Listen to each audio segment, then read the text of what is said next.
Welcome back to the X-Files, where today we'll be continuing the myth arc of the series about aliens and government conspiracies. This is in Townsend, Wisconsin, the middle of nowhere, even for the middle of nowhere, and he spotted a fire, actually big erupting blasts of it, which isn't uncommon around here because we've invented a smoked sausage with cheese inside of it. Oh yeah, baby.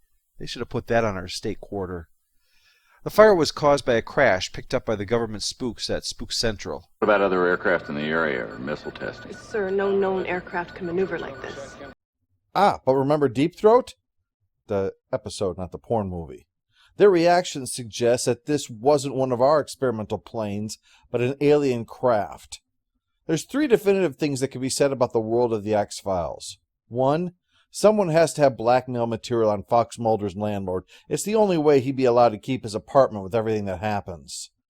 2, conspiracies are filled with people who are hyper-competent in some areas and Jar Jar Binks in everything else. And 3, that aliens love to drink and drive because they are constantly crashing their ships into the Earth. Seriously, it happens so often, I think the ships are actually made to crash in lieu of installing landing gear on them. The guy in charge insists it was a meteor, but he's on the phone in seconds. Confirmed fallen angel in Sector 87. Mobilize Operation Falcon. Peregrine Falcon. Obviously this means military rollout.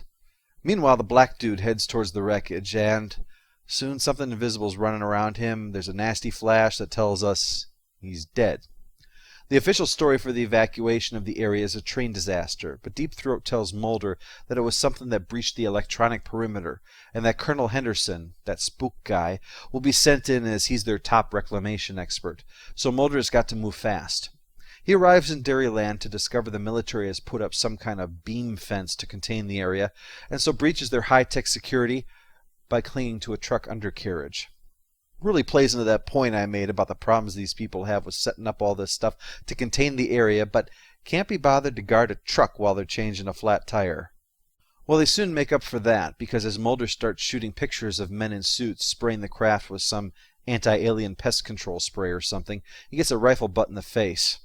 Colonel Henderson continues the myth arc of exposing film to light and then offering threats, but Mulder is, as usual, surprisingly calm for somebody who believes he's now in the hands of people who will go to any length to keep this a secret. As punishment, he's put into a kook kennel with this guy, Max Fenig of NICAP. Oh, they must be legit. They've got ball caps and everything. He's kind of like a proto-lone gunman, talking about the Kennedy assassination, Roswell, the usual stuff. Not the moon landing hoax, thankfully, although that would have actually been an amusing juxtaposition. Apollo 11 was completely faked, but thanks to the flying saucer we got at Roswell, we faked it. On the moon! That's why it looks so real! Well, luckily for Mulder, the punishment for breaking a military quarantine is the same as getting picked up for public intoxication. Sleep it off for the night and then set loose the next day with a shake of the finger. Scully says the cover story is fake, of course, though her explanation isn't much of an improvement. Okay, I'm all ears. What was it? It was a downed Libyan jet with a nuclear warhead. Okay. Alright, first, a nuke in the hands of the Libyan military. The guys who lost to untrained civilians in their civil war. And they decided to deploy this with, of all things, a military jet against a country with like a gajillion interceptors. And somehow, they got this thing over Wisconsin, almost the geographic center of North America. Not to mention, why were they flying over Wisconsin? What were they hoping to do? Irradiate our nation's supplies of cheese-shaped foam hats? Even I'm more likely to pick aliens over this excuse. Well, we do have an alien of some kind running around. It's got one of those shimmering predator things going. It reaches the fence, but as everyone knows, trying to keep illegal aliens out with a fence is an exercise in futility, so it just runs through it and escapes into the woods. But Mulder and Scully have their own problems. The FBI is considering shutting down the X-Files over this incident, and they have to report back to a hearing the following morning. Well, since the X-Files are Mulder's baby, it's Scully that's more concerned about them getting back. Mulder wants to keep checking out Townsend, which, well, that'll take about 10 minutes. 12 if the taxidermy shop is open. Mulder's motel room is trash, but instead of the usual government spook or ornery sheriff, it was actually done by Max, who wants to be sure that it was the Fox Mulder, who has become a legend to NICAP. How did you recognize me? Well, I saw your picture in a trade publication once, and of course I read your article in Omni about the Gulf Breeze sightings. I didn't think anybody was paying attention. I mean, it was Omni after all. He excitedly takes them back to his trailer, where Scully discovers, surprise, surprise, the overly excited guy's on medication. I'm not saying everyone who believes in aliens is mental, but I do think a significant number who spend their lives riding around in trailers looking for aliens and breaching military perimeters to find them probably has at least one or two issues. But he really came in there to share the recordings he had taken of the radio signals from that deputy who was killed. Perhaps his wife has some info on what happened. We'd like to ask you a few questions about your husband. He's dead. What else is there to know? That is the third worst eulogy I have ever heard. Meanwhile, Colonel Henderson's men are hunting down the alien. It's a bug hunt, man, a bug hunt! For the best reclamation expert, he really doesn't seem well equipped. His men are quickly taken out by a bright flash and the alien scarpers. They're in as bad a shape as the deputy and firemen that were brought in. Yes, and 3 others from a fire crew. They're all DOA with 5th and 6th degree burns to over 90% of their bodies. A lot of people mistakenly think that there are only 3 degrees of burns, but there are actually more. The reason that they're not normally mentioned is that you're not likely to survive them because, you need flesh to live. Compared to that, these guys aren't too bad off, although they're still pretty bad after they're running with a critter. Mulder's indignant over this. Can't you see that by chasing it down like an animal, you leave it no choice but to defend itself? Yep. One thing you can be sure of is that the aliens are here in the name of peace. Definitely don't have any malicious intentions whatsoever. Henderson throws his ass out, so Mulder goes to check on Max, letting himself in since one good being he deserves another. Max has been watching some Japanese TV, I guess, since he's convulsing on the floor. With that sorted out, the FBI agent tucks the little conspiracy theorist into bed and reads him a story from Whitley Strieber's Majestic. In so doing, he discovers a strange scar. No, his belly button has not been moved. It's located behind Max's ear. The scar, not his belly button. Time to put in on the brainy specs to try to figure out what happened. And under other circumstances, I would like to find out, but we have a plane to catch in just over an hour. Yeah, and it's not like you're just heading down to Townsend National Airport. The city's only got a 3-digit population. If a commercial jet ever landed there, it'd be a population spike. If there is an airport near Townsend, trust me, it's one of those that's just a strip of relatively straight asphalt, a broken windsock, and one guy with an eye patch using a converted deer stand for a tower. But it doesn't matter because Mulder's convinced Max is an abductee and wants Scully to check him over. But that won't be happening. A wide-angle lens has crawled onto his trailer and made off with Max. Mulder's starting to suspect that the reason the craft was here in the first place was because of Max, and that now the government has spotted a second craft. It and Max's disappearance are likely related, so it's off to check it out rather than trying to catch a plane out of Townsend's airport and bait shop. The military gets there first, but the 2 grunts are quickly taken out by alien death radiation, leaving the way clear for Mulder to get in with the poor nut.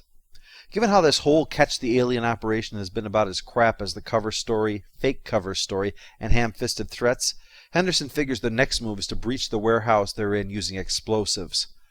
Wow, 2 whole strips in that huge can. See, you put about as much prep work into this as the rest of the operation. Max is getting desperate now. The implant's causing problems, and we learn the alien's in the warehouse with them. He pleads not to be taken away again, but despite Mulder's assurances, there's really little he can do against a creature that takes out fully armed soldiers with its death ray BO. All Mulder can do is watch as Max has another seizure, this time while floating in midair, and then vanish. What, that's it, aliens? Pah! Penn and Teller pull that trick as a warm-up. With that resolved, Scully has to appear before the hearing at the FBI's Super Long Table Division and admit to all of Mulder's breaches of protocol in Wisconsin. Mulder admits that he did so because he knew they wouldn't permit him to go there to protect the truth, and that they continue to hide behind their lies. Explain the disappearance of Max Fenig. Your report is not the subject of this inquiry. I have further evidence to support my conclusions. X-rays taken while Mr. Fenig was institutionalized show an object lodged in his cerebellum. And what about this? It's a sausage with cheddar cheese already inside it. Now tell me an idea that brilliant could be dreamt up by life on Earth. Despite his pleas, the authorities aren't willing to listen to the truth, and Mulder storms out, well, as best as he can on crutches. It looks like now's the moment when the X-Files will finally be shut down, but a reprieve comes from a surprising place. Deep Throat. Always keep your friends close, Mr. McGrath. But keep your enemies closer. The thing about Deep Throat is, you don't know. You don't know if this is him lying to protect Mulder because he believes that Mulder can expose the truth, or if he's lying to Mulder to keep him active while also away from that which could lead him to the real truth. For my money, I think it's the former. He had no reason to send Mulder to that crash site unless it was to help him. He was already helping Mulder with smaller cases, so it wasn't like he needed this one to win points or anything.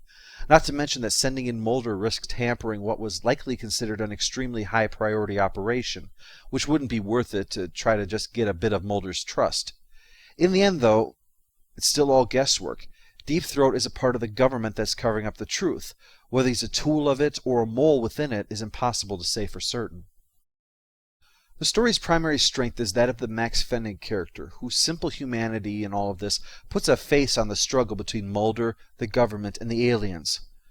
Without him, though, it's a fairly by-the-numbers approach, and while it is part of the myth arc, it's not mandatory viewing to understand what's going on. Also, I can't be sure, but I think the invisible alien's a one-shot ability not shown by others, who prefer shape-shifting to different kinds of humans. For that reason, I'm giving it a stamp of watchable. It's typical X-Files, nothing to really stand out from other episodes.